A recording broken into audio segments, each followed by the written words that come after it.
Fala galera, tudo bem com vocês? Professor Tinho para mais um papo reto, um artigo de opinião, falando um pouco sobre o fisiculturismo infantil. No Rio Grande do Sul, recentemente, tivemos uma prova, uma estreia de uma nova categoria, crianças participando de um evento de fisiculturismo. Então, vem comigo que eu quero pensar um pouco contigo, quero que tu contribua com a tua ideia, para a gente dialogar um pouco sobre prós e contras disso aí, tá bom? Vamos lá primeiro? Deixa eu primeiro te trazer a minha tela aqui. A minha tela aqui me mostra a matéria do Correio do Povo, falando um pouco sobre como foi a participação, né, da categoria na Copa dos Campeões de Fisiculturismo, né? A notícia dia 17 de novembro de 2025, onde aparecem algumas fotos, uma matéria bem escrita explicando. E a competição, na verdade, não foi uma competição, né? Embora tenha acontecido dentro do Campeonato Gaúcho, né? Foi um evento mais demonstrativo, onde as crianças faziam alguns exercícios de ginástica, né? As crianças não tiveram contato com os adultos, né? Os adultos não teve esse contato. Foi meramente uma apresentação muito mais de ginástica do que qualquer outra coisa, tá bom? Então, isso é legal, é bacana pensando no prisma de preservar, de cuidar um pouco da imagem dessas crianças, de estar envolvida, mas eu quero trocar uma ideia com vocês um pouco mais séria, e para isso eu preciso que tu venha aqui comigo. Deixa eu trazer minha outra tela aqui para ti. Tá aqui ela, olha lá. Aqui a minha capa, né?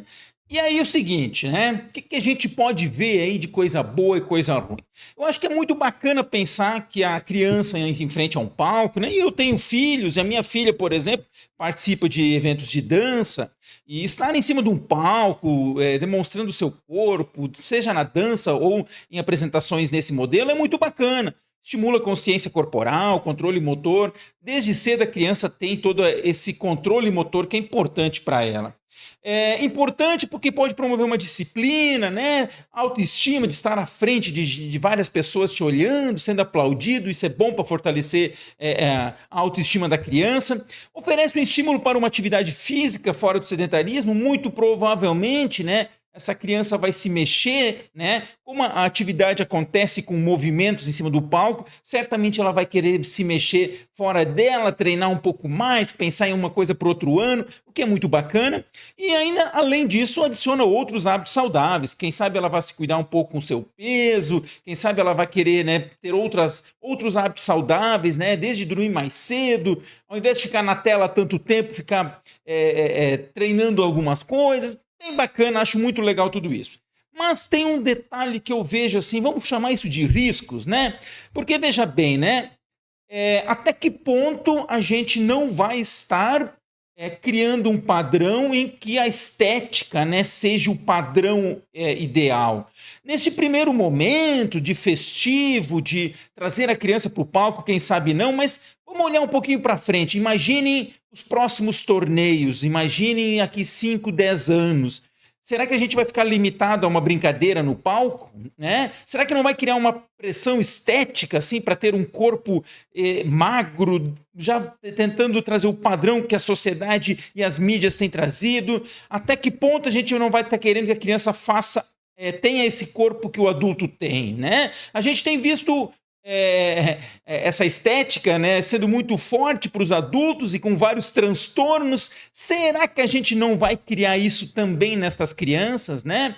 Será que a partir daí essas crianças não vão começar a treinar de forma mais intensa, querendo, quem sabe, botar uma massa muscular? Será que logo, logo a gente não vai pensar, vamos só fazer uma competição com premiação para todos? Será que a gente não vai estar querendo estimular logo, logo? Porque assim, né? A competição ela é salutar, ela é benéfica, né?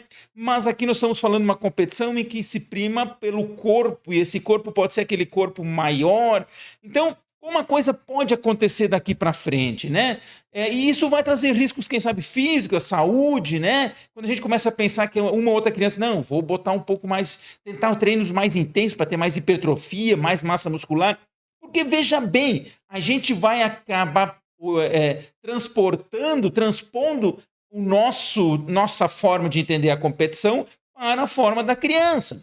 E aí, né, que entra que eu acho que é o grande porém de tudo, né? Será que a gente não vai possibilitar que maus exemplos, como, por exemplo, o uso de substâncias indevidas não seja um exemplo a ser seguido pelas crianças? Será que elas não vão dizer assim, eu quero ficar grande que nem este cara aqui?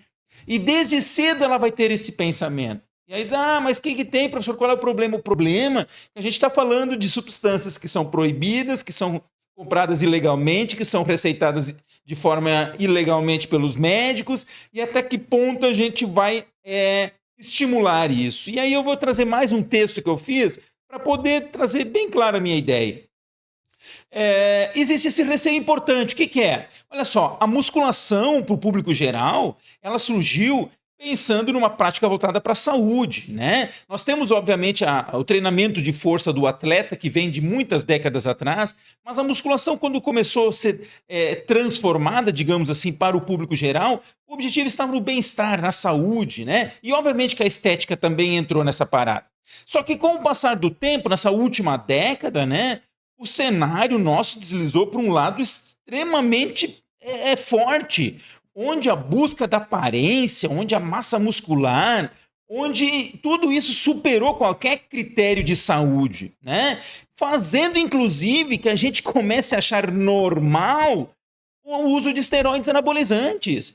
Começa a ser uma coisa comum você ver pessoas na academia falando sobre esteroides, falando sobre onde compra, como usa, como não usa, compartilhando material, falando de uma substância que é proibida o uso. E nós estamos normalizando isso, né? E aí pensa comigo, uma criança que cresce nesse ambiente, que vê, quem sabe, o seu pai, vê um atleta, vê o seu vizinho, seu amigo, o pai do teu amigo lá grande, enorme, usando, ela não vai normalizar isso? Aquilo que nós adultos já estamos normalizando, você não acha que essa criança vai crescer nesse ambiente?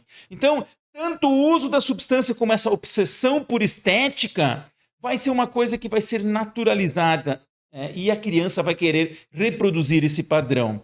Então, eu sei que muitas pessoas que praticam treino de forma saudável, não usam nada de substância ilegal, sem abuso, tem uma cabeça muito boa, entende a sua estética de forma muito bacana. E esses não são o problema. Pelo contrário, graças a essas pessoas, e se você é uma delas, parabéns, né? Eu entendo que você vai compreender o que eu estou falando, né? Porque mostra um caminho seguro e viável. Mas a preocupação para mim está no grupo que trata os esteroides como algo comum e aceitável.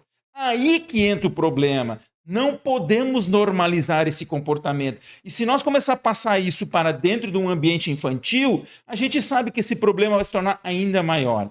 Essa influência é que vai colocar essa criança em risco. Gente, nós temos muita gente que está perdendo a vida por conta dos usos esteroides. Não adianta dizer que não. Não é comum você ter um atleta que morre de uma parada cardíaca, de uma complicação de uma hora para outra. Uma pessoa que cuida da sua alimentação, que faz exercício regularmente, de que forma ela vai de uma hora para outra? Claro que eventos acontecem, mas são esporádicos e nós temos cada vez mais casos acontecendo. Então pense muito bem nisso. Qual é a tua opinião sobre o assunto? Bem, eu penso dessa forma, quem sabe você pensa diferente. Compartilhe aí comigo, vem comigo. E é uma coisa que a gente tem que tratar e pensar com muita seriedade. Valeu, um abraço.